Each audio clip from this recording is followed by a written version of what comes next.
Assalamualaikum warahmatullahi wabarakatuh. Hai, halo semuanya. Selamat datang kembali di channel Kelas Terapis. Channelnya orang-orang yang ingin menjadi seorang terapis. Di video sebelumnya kita sudah membahas tentang public speaking. Ada 8 teknik mengendalikan demam panggung. Di video kali ini kita masih berbicara dengan public speaking. Ya, di sesi public speaking part 2 kita akan membahas 4 penyebab demam panggung. Sebelumnya, saya sudah menjelaskan tentang masalah demam panggung.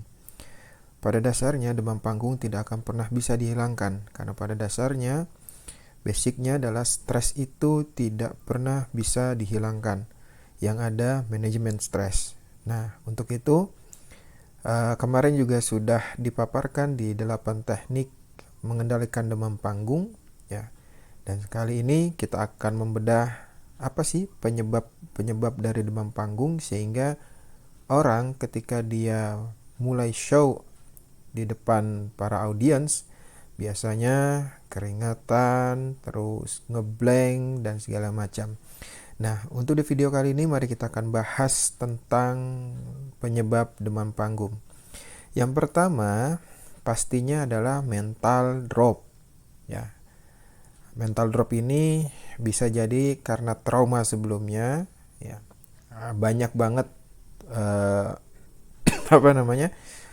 banyak banget macam atau sebabnya untuk mental drop. Tapi pada intinya ketika seseorang demam panggung pasti berhubungan dengan mental. Oke. Mental drop biasanya akan memunculkan simptom yang kemarin sudah dijelaskan, ya. Simptom masalah keringat dingin, terus jantung berdetak cepat, bahkan apa yang dia persiapkan itu segalanya lupa, ya, hilang seperti nggak tahu kemana tuh, hilang masalah materi yang sudah dihafal. Itulah penyebab ketika mental drop. Jadi penyebabnya, ya, untuk semua orang, ya, semua orang. Dan saya yakin bahkan pembicara-pembicara hebat pun ketika dia dihadapkan dengan audiens yang hebat, pasti mereka pun akan merasakan mental drop.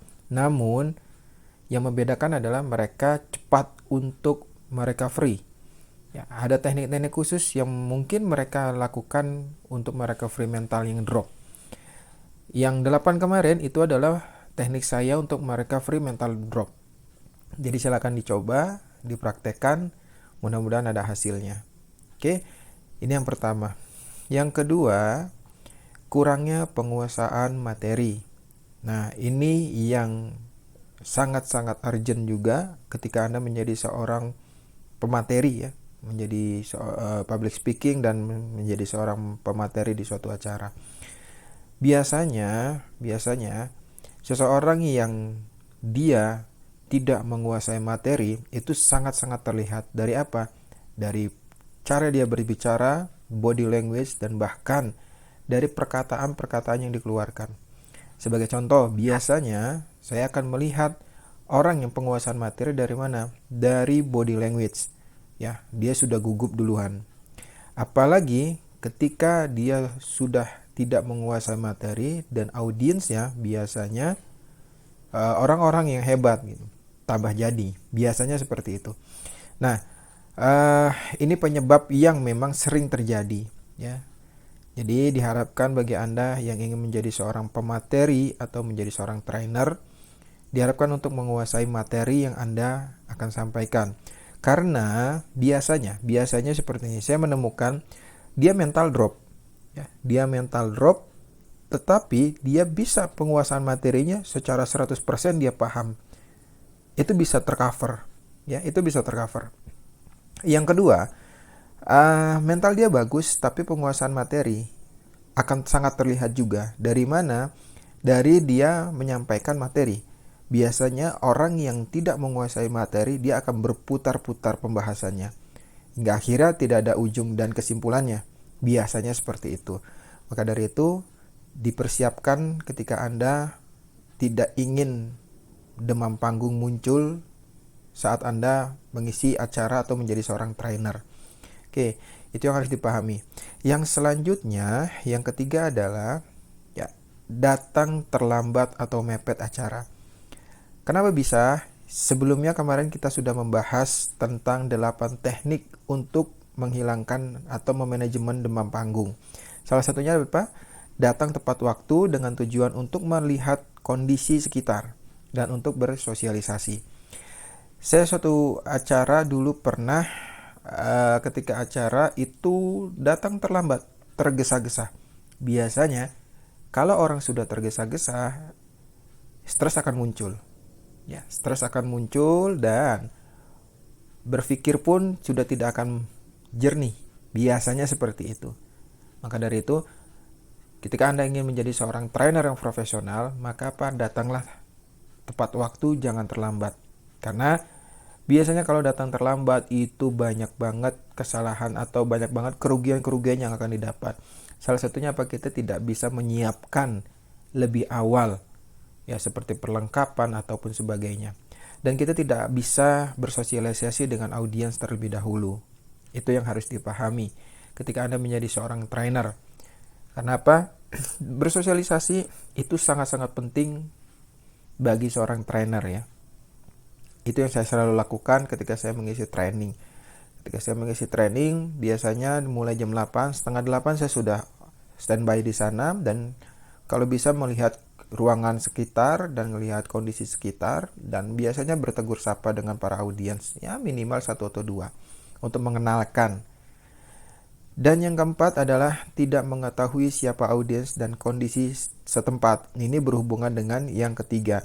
Seandainya Anda datang tepat waktu, Anda akan bisa mengetahui siapa audiens Anda. Nah, biasanya saya untuk mengetahui siapa audiens ya, biasanya saya akan menanyakan kepada panitia. Apa yang saya tanyakan? Pertama, siapa audiensnya? Umur berapa dia? Berapa banyak audiensnya? Kenapa? Kita bisa mengetahui kita tuh lagi berbicara dengan siapa sih?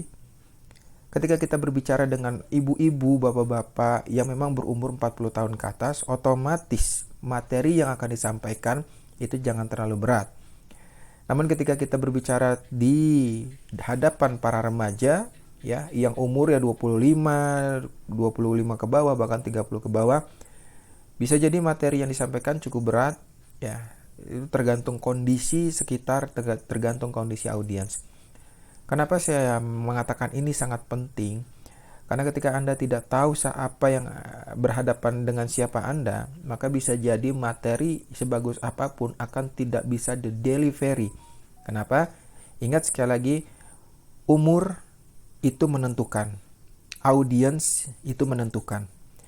Sebagus apapun Anda merancang sebuah materi, ketika Anda tidak tahu audiens Anda siapa, maka percayalah Anda akan mulai muncul stres. Kenapa? Karena respon audiens tidak bisa. Respon audiens tidak ada. Dikarenakan apa? Materi yang disampaikan tidak tepat. Maka itu saya katakan apa? Penyebab dari demam panggung bisa terjadi ketika Anda tidak mengetahui siapa audiens Anda dan kondisi setempat. Itu yang harus dipahami sebagai menjadi seorang trainer. Oke, sampai sini materi yang saya berikan kepada Anda.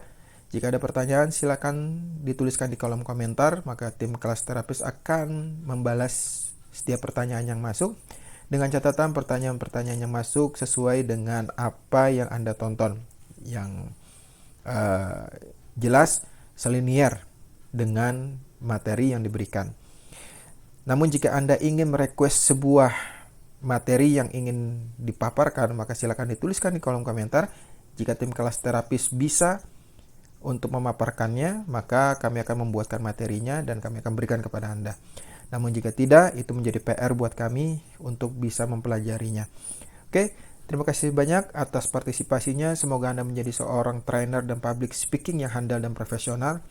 Semoga dengan hadirnya kami bisa membantu Anda untuk menggapai cita-cita menjadi seorang trainer yang profesional. Itu saja dari saya akhiri. Wassalamualaikum warahmatullahi wabarakatuh.